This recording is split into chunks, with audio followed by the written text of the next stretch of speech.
খুঁটিনাটি রান্নাবাটি কুকিং চ্যানেলে আপনাদের সকলকেই স্বাগত জানাই। আজকে বানিয়ে নেব শাক ঝাল। চলুন তাহলে চটজলদি রান্নায় চলে যাই। এই জন্য হাই ফ্লেমে প্রথমেই কড়াই বসিয়ে দিয়েছি। কড়াই মোটামুটি গরম হয়ে গেছে, তাই এবার দিয়ে দিলাম সর্ষের তেল। তেলও বেশ গরম হয়ে এসেছে, তাই আর দেরি না করে দিয়ে দিচ্ছি কেটে রাখা পেঁয়াজ। একটু উলট পালট করে পেঁয়াজগুলো মোটামুটি ভেজে নেব। ভাজা হয়ে গেছে পেঁয়াজ, তাই এবার আর দেরি না করে দিয়ে দিলাম আদা, রসুন, পেঁয়াজ এবং কাঁচা লঙ্কার পেস্ট। এবার সমগ্র মশলাটা পেঁয়াজের সঙ্গে সুন্দরভাবে নাড়াচাড়া করে কষিয়ে নিচ্ছি। এরপর দিয়ে দিলাম কেটে এবং ধুয়ে রাখা সুন্দর সুন্দর পুঁই শাক। একটু উলট পালট করে সমগ্র শাকটাও ভেজে নেব। সাথে দিয়ে দিলাম অল্প একটু হলুদের গুঁড়ো। নাড়াচাড়া করতে করতে শাকটা কিন্তু বেশ নরম হয়ে এসেছে। এরপর অ্যাড করে দিলাম সেদ্ধ করে রাখা ছোলা, কুমড়ো এবং ভেন্ডি। এই সেদ্ধটাতে একটুখানি হলুদ দিয়ে সেদ্ধ করেছিলাম।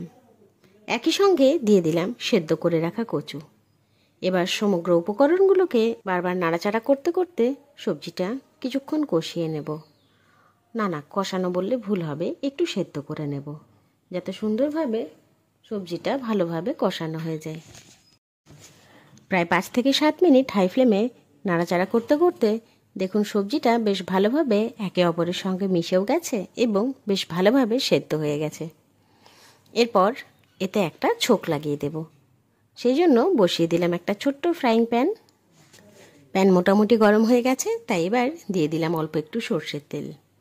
ঝালের জন্য দিয়ে দিলাম শুকনো লঙ্কা এবং সাথে দিলাম কিছু পরিমাণ বিউলির ডাল। 1 থেকে 2 মিনিট অপেক্ষা করে নেব, যাতে সুন্দরভাবে লঙ্কাটা এবং বিউলির ডালটা বেশ ভাজা ভাজা হয়ে যায়। কি সুন্দর দেখুন ভাজা ভাজা হয়ে গেছে, তাই আর অপেক্ষা না করে সরাসরি দিয়ে দিলাম সবজির মধ্যে। এরপর নাড়াচাড়া করে সমগ্র ছোকটা মানে ডালটাকে সবজির সঙ্গে ভালো করে নাড়াচাড়া করে মিশিয়ে দিলাম। বাস, রান্না কমপ্লিট। এবার শুধু খাওয়ার অপেক্ষা।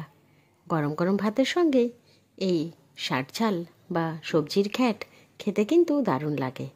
অতি অবশ্যই একবার কিন্তু ট্রাই করে দেখবেন।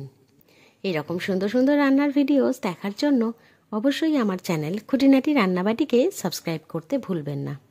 অবশ্যই লাইক, শেয়ার এবং কমেন্ট করে জানাবেন আমার দেওয়া সমস্ত ভিডিওস আপনাদের কেমন লাগছে। ধন্যবাদ।